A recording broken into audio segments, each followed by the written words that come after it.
Hello guys, हामी चाहिँ आज बाख्रा चराउन आएको हो।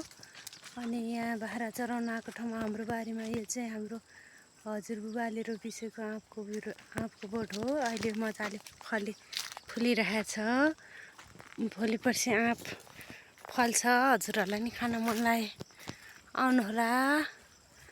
अनि यहाँ बाख्रा चाहिँ मजाले चरिरहेछ।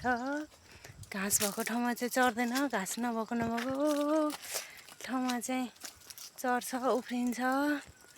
अनि त्यसपछि नाचिरहेछ। यहाँ चाहिँ बाख्राहरू सबै नाचिरहेछ।